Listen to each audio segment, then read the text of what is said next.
¿Qué tal amigos? Mi nombre es Alan y yo hoy les hablaré sobre la definición de las proteínas. Las proteínas son moléculas que nos ayudan en varias funciones del cuerpo. Por ejemplo, realizan la mayor parte del trabajo de las células, son necesarias para la estructura, función y regulación de los tejidos, así como también se encuentran en los órganos del cuerpo. Y, por ejemplo, en la estructura, función y regulación de los tejidos, podríamos hablar del colágeno, el colágeno que se encuentra en nuestra piel, la elastina también. También podríamos hablar en que ayuda a varias reacciones químicas del cuerpo. Las proteínas se encuentran en los músculos, incluso ayudan al sistema inmunológico del cuerpo. Yo puse aquí como ejemplo, no puse imagen de proteína, pero puse dónde podríamos conseguir esta proteína, que como se puede apreciar pues es en carnes, en alimentos más que nada de origen animal que de origen vegetal. Otra manera pues sería esta, que pues son polvos, son suplementos de alimentos. Estos se utilizan, pues, como bien lo dice, pues, para no prepararte una comida. Por ejemplo, lo utilizan mucho las personas que quieren subir de peso, que quieren ganar masa muscular. ¿Cómo se gana masa muscular? Pues rompiendo músculo, pero de igual manera consumiendo proteína. ¿Por qué? Porque nos ayuda pues, a la estructura y nos ayuda al órgano, que pues, vendría siendo en este caso pues el músculo. Este músculo crece. Y pues sería todo por mi parte.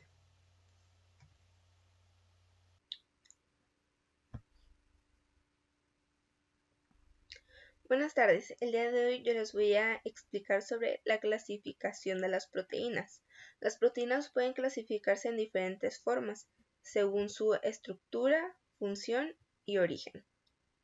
Las proteínas pueden clasificarse en 4 niveles, hablando según su estructura: primario, secundario, terciario y cuaternario. Yo les voy a explicar muy brevemente un poco sobre cada una de las estructuras, ya que mis compañeros a continuación se las explicarán mucho más a fondo. La estructura primaria se refiere a la secuencia de aminoácidos en la proteína. La estructura secundaria se refiere a la forma que adopta la cadena peptídica debido a la formación de enlaces de hidrógeno entre los aminoácidos. La estructura terciaria se refiere a la disposición tridimensional de la proteína completa. Y la estructura cuaternaria como tal se refiere a la asociación de dos o más cadenas peptídicas para formar una proteína funcional. Ahora vamos con la clasificación según su función. Las proteínas pueden clasificarse en diferentes categorías según su función biológica. Una de ellas son las enzimas, son proteínas que catalizan reacciones químicas en los órganos vivos. Las transportadoras, que son proteínas que transportan moléculas, iones a través de las membranas celulares. Los anticuerpos, que son proteínas del sistema inmunitario que reconocen y neutralizan antígenos extraños. Las hormonas son proteínas que actúan como mensajeros químicos en el organismo regulando diferentes procesos fisiológicos. Estructurales son proteínas que forman la base estructural de diferentes tejidos y órganos. Y por último, receptores.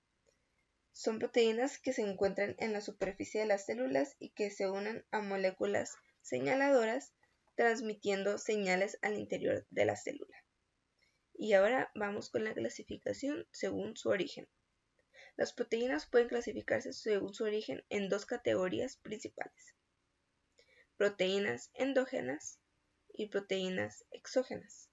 Las proteínas endógenas son proteínas producidas por el propio organismo, mientras que las proteínas exógenas son proteínas que provienen de fuentes externas al organismo, como un buen ejemplo sería la alimentación.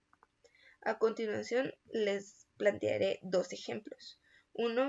El primer ejemplo es de proteínas estructurales Un ejemplo de proteínas estructurales podría ser el colágeno, que proporciona soporte y resistencia a los tejidos conectivos, y la actina y la miosina, que son necesarias para la contracción muscular. Y ahora vamos con el segundo ejemplo de proteínas enzimáticas. La amilasa es una enzima que descompone los carbohidratos en azúcares más pequeños durante la digestión. Con esto doy por finalizada mi explicación sobre la clasificación de las proteínas y cedo la palabra.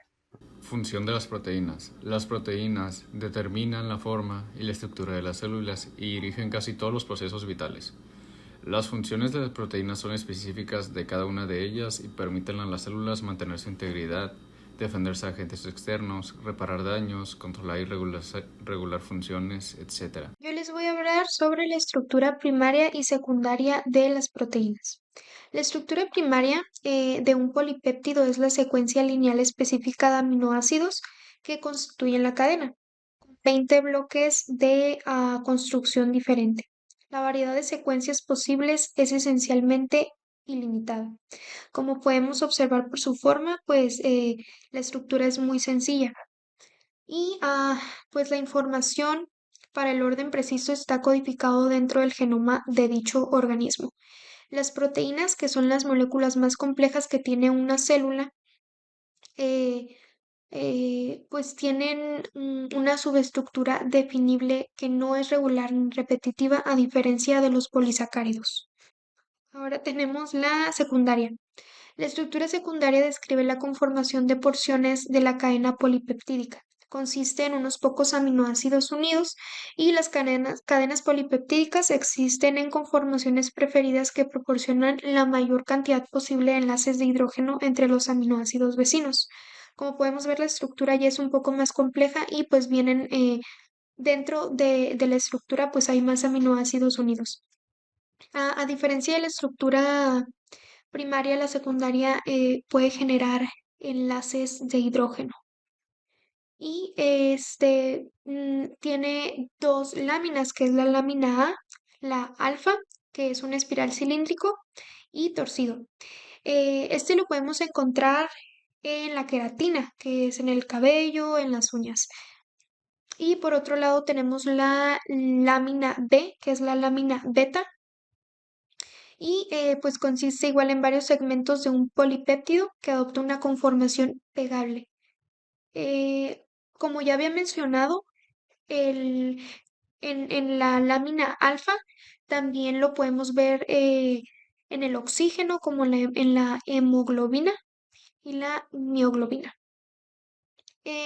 Pues al igual que la hélice alfa, también la hélice beta eh, pueden bueno, tienen una gran cantidad de enlaces de hidrógeno y pues podemos observar pues la forma. Y por mi parte sería todo. Hola, ¿qué tal? Buenas noches. Yo les hablaré sobre la estructura terciaria y la estructura cuaternaria de las proteínas. La estructura terciaria de una proteína se refiere a la forma tridimensional que adopta una cadena de aminoácidos después de que se pliega sobre sí misma. Esta forma es crucial para que la proteína cumpla su función. Las interacciones entre los diferentes grupos químicos de los aminoácidos, como las interacciones hidrofóbicas y puentes de hidrógeno, ayudan a mantener esta estructura. Un ejemplo de estructura terciaria puede ser la enzima de amilasa, que descompone almidones, tiene una estructura terciaria específica que les permite encajar con sus sustratos, facilitando la reacción química. Y la estructura cuaternaria se refiere a la forma que adquieren varias cadenas de aminoácidos, entre paréntesis subunidades, cuando se ensamblan para formar una proteína funcional. No todas las proteínas tienen esta estructura, pero es esencial para aquellas que necesitan múltiples subunidades para funcionar correctamente. Un ejemplo de ellas puede ser la hemoglobina, que la tenemos por aquí, que transporta oxígeno en la sangre. Está compuesta por 4 subunidades y cada subunidad tiene su propia estructura terciaria y juntas forman la estructura cuaternaria que les permite realizar su función de manera eficiente. La estructura cuaternaria también se estabiliza por interacciones similares a la estructura terciaria, incluyendo enlaces iónicos, puentes de hidrógeno y fuerzas hidrofóbicas. Y esto es todo por mi parte. Yo les hablaré sobre la desnaturalización de las proteínas. Es un proceso donde las proteínas pierden su estructura tridimensional, debido a diversos factores como el calor, cambios de pH o agentes químicos. La desnaturalización de las proteínas es una consecuencia de algún factor externo en su proceso de desnaturalización. No afecta a la estructura primaria de la proteína. Y algunos agentes naturalizantes de la proteína puede ser como por ejemplo los cambios de pH, en este caso la temperatura, y se le llama desnaturalización de las proteínas a la pérdida de las estructuras de orden superior. Un ejemplo de la desnaturalización sería el huevo. El huevo tiene una proteína que es la ovolamina, y su desnaturalización pues cambia del color clarito a este color blanco que solemos ver por el aumento de la temperatura. Y pues eso sería un ejemplo de la desnaturalización. Y por mi parte sería todo.